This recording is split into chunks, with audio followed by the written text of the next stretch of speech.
আমি গতকালকে আমাদের ঢাকা বিভাগীয় একটি মিটিং ছিল, সেখানে আমাদেরকে আমাদের দেশনায়ক তারেক রহমান স্পষ্ট বার্তা দিয়েছে যে গুটি কয়েক চাঁদাবাজ সন্ত্রাসের জন্য যারা করে তাদের দায়ভার বাংলাদেশ জাতীয়তাবাদী দল নিবে না।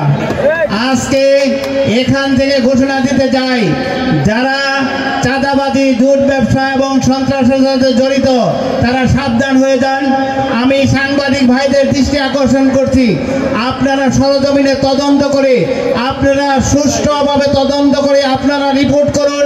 যদি বিএনপির কোনো লোক চাঁদাবাদীর সাথে জড়িত থাকে আমরা নিজে তাদেরকে ধরিয়ে দেব। এটা তারেক রহমানের নির্দেশ, আমরা কাউকে ছাড় দেব না। গুটি কয়েক চাঁদাবাদের জন্য এই দল কোনো দায়িত্ব নেবে না, কারণ বাংলাদেশ জাতীয়তাবাদী দলের বিরুদ্ধে দেশি বিদেশি সকল রকমের ষড়যন্ত্র চলতেছে, সে যাতে করে বাংলাদেশ জাতীয়তাবাদী দলের বদনাম হয়। সেখানে মিডিয়া কু হচ্ছে, বিভিন্ন রকমের অপপ্রচার হচ্ছে।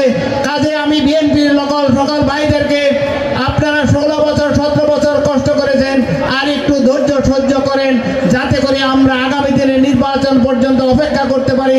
আমরা যারা জানি কারা কারা এই 16 বছর 17 বছর মাঠে ছিল, আমরা এই 16 বছর 17 বছর যারা কষ্ট করে আন্দোলন সংগ্রামে জড়িত ছিল তাদেরকে আমরা উপযুক্ত মূল্যায়ন করবো ইনশাআল্লাহ। কারণ আপনারা যদি একটু ধৈর্য সহকারে, কারণ আমরা 16 বছর 17 বছর মাঠে ধান লাগিয়েছি, সেই ধান উঠানোর জন্য আপনাদের কাছে আমরা সময় চাই। হয়তো অল্প কিছু দিনের মধ্যেই অন্তর্বর্তীকালীন সরকার নির্বাচন দিবে, সেই নির্বাচনে বাংলাদেশ জাতীয়তাবাদী দল অংশগ্রহণ করবে। সেই জাতীয়তাবাদী দলের অংশগ্রহণের মাধ্যমে আমাদের সাভার আসলে ঢাকা 19 নির্বাচন হবে। আমি এখানে বলতে চাই, যারা এই 17 বছর 16 বছর মাঠে ছিল তাদের প্রতিটি, আমি গত 27 তারিখে ঢাকায় একটি প্রোগ্রাম ছিল, জেলার বাংলাদেশ জাতীয়তাবাদী দলের বর্ধিত সভা ছিল, সেই বর্ধিত সভায় আমি বক্তব্য রেখেছিলাম তারেক রহমানের উপস্থিতিতে, যে আমরা কোনো চাঁদাবাজকে ঢাকা 19-এ দেখতে চাই না। ঢাকা 19-এ কোনো চাঁদাবাজ সন্ত্রাসের জায়গা নেই। আমরা বিগত দিন দেখতেছি যে যারা কমিটিতে আছে তাদের চাইতে যারা সাবেক মহিলা তাদের উদ্দেশ্যে বলতে চাই, এই সাবেক দিয়ে পার পাওয়া যাবে না। যারা এই 16 বছর 17 বছর কমিটিতে ছিল, আন্দোলন সংগ্রামে মাঠে ছিল, তাদেরকে মূল্যায়ন করা হবে।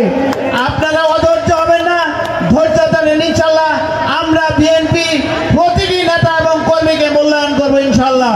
সেই জন্য আমি আপনাদের কাছে বিশেষভাবে অনুরোধ করছি, বিএনপি নেতা কর্মীদের কাছে, যে আপনারা এমন কিছু করবেন না যাতে করে দলের বদনাম হয়। দলের বদনাম হওয়ার মতো কোনো কাজ কেউ করবেন না। আপনারা ধৈর্য ধরেন, আমরা আপনাদের পাশে আছি। আপনাদের যে কোনো প্রয়োজনে আমরা আপনাদের পাশে থাকবো ইনশাআল্লাহ। তারেক রহমানের স্পষ্ট বার্তা যে আমরা এতদিন আন্দোলন সংগ্রাম করে যদি এই অবস্থায় আসতে পারি, তাহলে এখন কেন পারবো না? কাজেই আপনারা একটু ধৈর্য ধরেন, ইনশাআল্লাহ আমাদের সুদিন সামনে আছে। ধানের ফসল আসছে, আমরা ফসল যেন কেটে ঘরে উঠাইতে পারি, সেই জন্য সকলের সাহায্য এবং সহযোগিতা কামনা করি। আমি বলতে চাই, আপনারা ধৈর্য সহকারে, যারাই আপনাদের পাশে সন্ত্রাস চাঁদাবাজি করতে চায় তাদেরকে আপনারা প্রতিহত করবেন। আপনাদের যদি কোনো সমস্যা থাকে, আমার ফোন 24 আওয়ার্স খোলা থাকে, আমাকে জানাবেন। আমরা থানা পুলিশকে বলে দেব, আমরা র্যাবকে বলে দেব, আমরা আইন শৃঙ্খলা বাহিনীকে বলে দেব যে অমুক জায়গায় চাঁদা হচ্ছে, আমরা তাদেরকে ধরিয়ে দেব। আমরা এই ছোটখাটো চাঁদাবাজির জন্য আমরা দলের বদনাম নিব না, এবং চাঁদাবাজের কোনো দায় বাংলাদেশ জাতীয়তাবাদী দল নিবে না। কাজেই আপনারা অনেকদিন ধৈর্য করেছেন, সেই জন্য আমি আশুলিয়া থানার পক্ষ থেকে আপনাদের প্রত্যেককে ধন্যবাদ জানাচ্ছি, মোবারকবাদ জানাচ্ছি যে আপনারা এই 16-17 বছর কষ্ট করেছেন, মাঠে থেকেছেন। আপনারা আরেকটু ধৈর্য ধরেন, আমরা ইনশাআল্লাহ আপনাদের প্রত্যেককে মূল্যায়ন করবো, যার যতটুকু যোগ্যতা আছে সেই যোগ্যতা অনুযায়ী। আর জুট ব্যবসার কথা বলতে চাই, আমি যেটা তারেক রহমানের সামনেও বলেছি, সে যারা জুট ব্যবসা করে তারা জুট ব্যবসায়ী করুক, আর জনগণের প্রতিনিধি হওয়ার দরকার নেই। কারণ যারা জনগণের প্রতিনিধি হবে তারা জুট ব্যবসা করবে না, যারা জুট ব্যবসা করবে তারা জুট ব্যবসাই করুক, আমার কোনো আপত্তি নাই। আর আজকে আপনারা 31 দফার একটি করে কাগজ সকলে পেয়েছেন।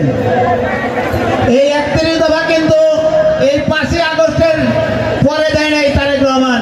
31 দফা কিন্তু দিয়েছে 13 জুলাই 2023 তারিখে বিএনপির ভারপ্রাপ্ত চেয়ারম্যান জনাব তারেক রহমান। শহীদ প্রেসিডেন্ট জিয়াউর রহমানের 19 দফা ভিশন 2030